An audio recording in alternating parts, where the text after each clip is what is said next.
Sudahlah, kita tahu putusan 90 itu ya.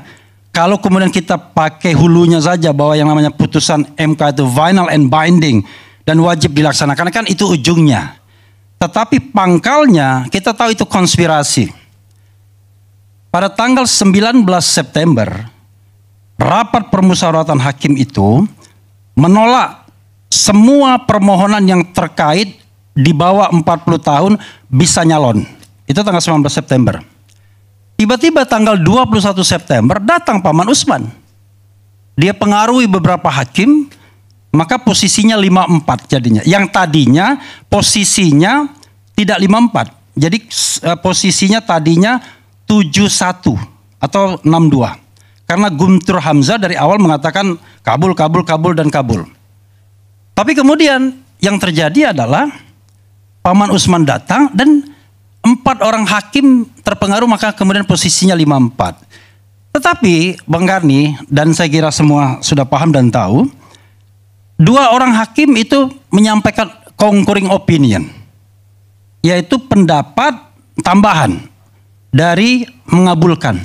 Tapi kalau kita baca concurring opinionnya, Eni Nurbaningsih dan Daniel Yusmik mengatakan yang bisa itu dia minta adalah gubernur saja, baik sudah selesai menjabat maupun sedang menjabat. Maka kemudian kalau kita tidak terburu-buru, kalau kemudian tidak dipaksa terburu-buru putusan itu, sesungguhnya belum selesai putusannya.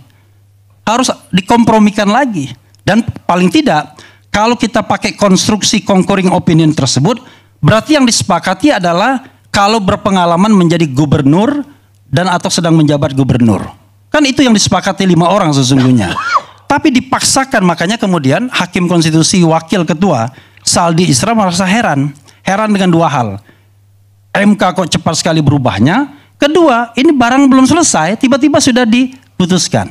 Nah, dari sana ya kawan-kawan semua, kita tahu akhirnya bahwa negara atau tadi Bang Yusril nggak mau bilang negara, karena negara itu ada pemerintah, ada warga negara, dan ada wilayah. Tapi penguasa itu akhirnya cawe-cawe dalam pemenangan proses berpemilu ini. Karena Gibran ada di sana. Sekarang kalau kita bisa misalnya bicara tentang pemilu yang jujur dan adil versi Indonesia atau versi negara lain, apa sih yang menyebabkan pemilu itu tidak jujur dan tidak adil dari sisi kualitatif? Kalau kuantitatif kan kita cuma bisa bicara soal salah hitung. Sehingga yang kita minta apa?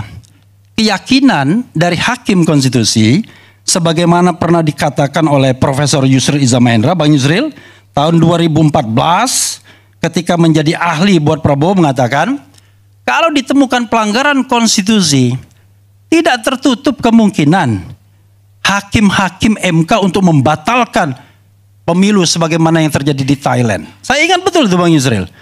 Bang Yusril juga yang ngomong di Twitter, ya, kalau pemilu curang, penjahat yang akan berkuasa. Bang Yusril juga ngomong, penjahat dan koruptor. Jadi maksud saya, udahlah kasihlah room kepada rakyat ini. Tidak semuanya orang itu berpikir jabatan, uang. Tidak semua. Banyak orang yang menggunakan hati nuraninya. Oke lah. Kalau Anda terkait dengan paslon 01 dan 03, Anda mungkin bicara kepentingan. Paslon 01 berharap 2 putaran, 03 sama 2 putaran juga. Tapi kalau kita kembalikan kepada mereka-mereka, misalnya guru besar, orang seperti Kang EF dan lain sebagainya, banyak kok yang bicara tentang hati nurani. Banyak kok mau melihat bangsa ini lebih baik. Dan saya terus terang, ya, bapak-bapak, ibu-ibu sekalian, tidak mau negeri ini dipimpin oleh pemimpin yang memenangkan pertarungan pemilu dengan cara curang. Haram hukumnya. Karena itu pertanggungjawaban dunia akhirat. Saya kira Bang Yusril juga ke sana juga sebagai partai kanan luar, partai bulan bintang. Jadi haram hukumnya kita dipimpin oleh orang yang mendapatkan kekuasaan dengan cara curang, dengan cara membayar, dengan cara mengakali sirekap, dengan cara mengakali manual dan lain sebagainya. Karena itu, kalau kita melawan hari ini adalah perlawanan konstitusional. bukan perlawanan inkonstitusional.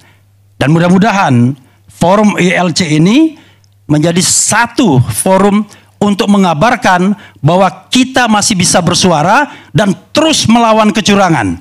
Dan kita tidak melawan orang, kita melawan sebuah fenomena kecurangan, ketidakadilan, ketidakbenaran, dan hal-hal yang merusak demokrasi kita. Karena kita tidak ingin negara ini menjadi negara otoriter kembali. Kita tidak ingin negara ini seperti negara Orde Baru. Karena itulah kita butuh perlawanan agar demokrasi kita tetap tegak. Wassalamualaikum warahmatullahi wabarakatuh.